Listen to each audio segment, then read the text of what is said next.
me Atreyu like the... Today we're going to be talking about the cushion monster that is the Invincible Run 2. So my review of the Nike Invincible Run 2. This is an everyday shoe that is meant for easy runs, for recovery runs. Now, I found that I can use this shoe across absolutely everything here, largely due to the zoomx foam that is in the midsole here, and is an absolute one of the best out there. It's still in 2024. This foam in this shoe is absolutely fantastic. Now, the upper on the shoe is a flyknit upper. It is a really warm upper. It's one of the warmest uppers that I've experienced. So even when it's really cold here, recently we've had a cold snap and it's been about -2.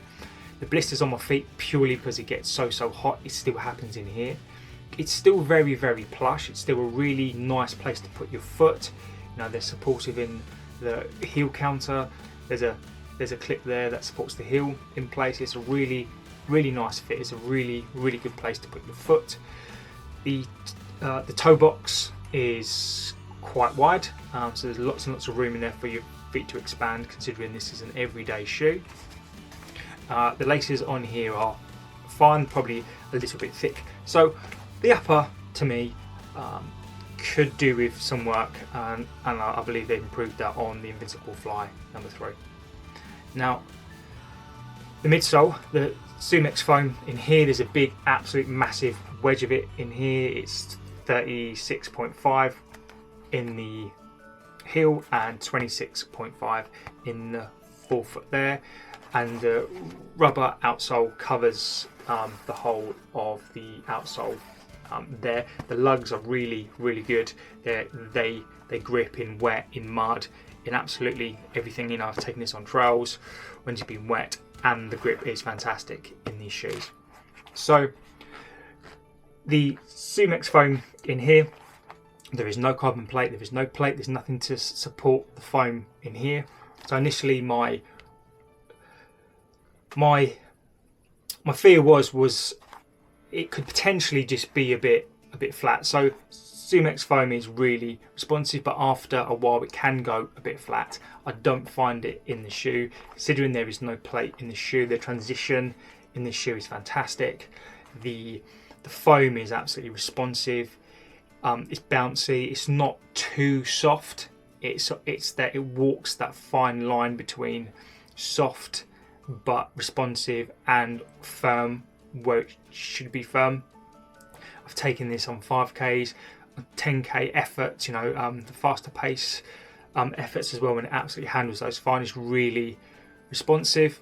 I've taken it on a half. I reckon it could probably go up to the marathon. I think it could do once. I think if you had a pair of these, it would comfortably, and I think your feet would feel quite good. Just don't expect to go super fast in this shoe. It reminds me of a Rolls Royce, if you like. You know, it's under the hood. You know, there's a V10. You know, it's still a fast car. It seems quite heavy, but it's just happy to cruise. Now, this is a shoe that will cruise, and if you put your foot down, it'll absolutely go. You know, and that's the same with this shoe. If you put your foot down in this shoe, it will absolutely fly. As I say, the transition is fantastic. The zoomx foam in here is absolutely responsive. Probably still some of the best on the market today. And overall, it's just a fantastic shoe that can do everything. And if I had to buy one shoe, I would buy this shoe. I believe it can do absolutely everything. Doesn't necessarily excel at any one particular thing. It excels on a recovery run, but it's fast. It can do slow, it can do fast, it can do absolutely everything. So if there's one shoe, if you buy it, it's on the expensive side, or it was on the expensive side, you can still pick this up. This is still an absolute fantastic option for 2024. And on that note, please don't forget to like, favourite and subscribe, because it really helps me out. And I'll see you in the next one.